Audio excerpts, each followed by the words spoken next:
අන්න දෙවෙනිදා වගේම අදත් ඔයාලා හැමෝම ගොඩක් ආදරේ පිළිගන්නවා. ඉතින් මේ අපේ තවත් එක් දවසක්. ඉතින් ඔන්න අද අපේ නැන්ද අම්මා මට මෙන්න මේ භාජන ටික දීලා කිව්වා බුද්ධ පූජාව තියමු කියලා. ඉතින් අපි කලිනුත් තේලා තියෙනවා. ඒ වුණාට මේ අලුත් භාජන ටික යා රටකින් එද්දි තමයි ගෙනත් තිබ්බේ. ඒ නිසා අපි ඒවලද දානි හදලා පූජා කරා. ඉතින් හැමදාම කරන්න අපහසු නිසා පොය දවස් විතරක් කරනවා කියලා මම හිතාගත්තා. මේ බලන්නකෝ මේවා මොනවද කියලා ඔයාලා දන්නවද? ගොඩක් දෙනෙක් දන්නවත් ඇති. මේ තමයි වේලාබ. ඉතින් වේලාබ කියන්නේ ඇයි කියලා නම් මම දන්නේ නැහැ. මේවා සාමාන්‍ය අබ වලට වඩා ගොඩක් ලොකුයි.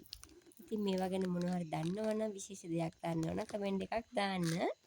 ඉතින් එක දෙයක් නම් කියන්න පුළුවන් මේවා තෙලට දාද්දි හරිම සුවඳයි. ඒ වගේම හරිම රසයි. විශේෂ රසක් එනවා.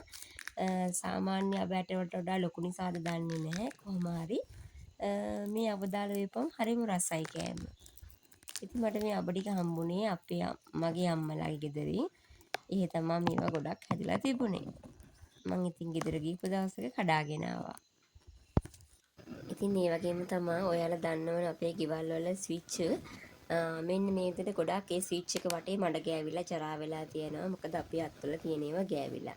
ඉතින් අපේ ගෙදරත් එහෙම තිබුණා. මම ඒකට විසඳුමක් විදිහට අර දැන් ටයිල් වල එහෙම අලවන ස්ටිකර් එකක් තියෙන්නේ. අන්න ඒ ස්ටිකර් එක මෙන්න මේ විදිහට ඇලෙව්වා. ඉතින් අලුත් පෙනුමකුත් ආවා. මගේ ප්‍රශ්නෙට උත්තරයක් හම්බුණා. ඉතින් අද මම පුංචි පින්කමක් කරන්නත් හිතුවා. අපේ ගෙදර ඇම්බ්‍රෙලා ගහක් තියෙනවා. ඉතින් මම මේ ඇම්බ්‍රෙලා වලින් පුංචි අච්චාරුවක් එහෙම නැත්නම් චට්නි එකක් හැදුවා. බලන්නකෝ ඇත්තට මේක රසට තිබුණා. මේ කැමරාවේ පේනවට වඩා ඉතින් ඒක පාටට ලස්සන තිබුණා. ඉතින් මම හිතුවා පුංචි පින්කමක් කරන්න ඕනි කියලා මම හිතුවා කියලා මම මුලින් කිව්වේ. ඒ නිසා මං හදපු ඇම්බ්‍රෙලා අච්චාරුව මෙන්න මේ විදිහට කප් වලට දාලා අපේ අසල්වාසීන්ට දුන්නා. ඉතින් මමත් සතුටු වුණා. ඒ වගේම කාලා සතුටු වුණා. ඉතින් දීලා සතුටු වුණා. කාලා සතුටු වුණා. ඉතින් එහෙනම් අදත් අපිත් එක්ක එකතු වෙලා හිටපු ඔයාලා හැමෝටම ගොඩක් ස්තුතියි. ආයෙත් දවසක අපේ වීඩියෝ එකක් අරගෙන එන්න. එහෙනම් ඔයාලා හැමෝටම ගොඩක් ස්තුතියි. ආයිබෝවන්.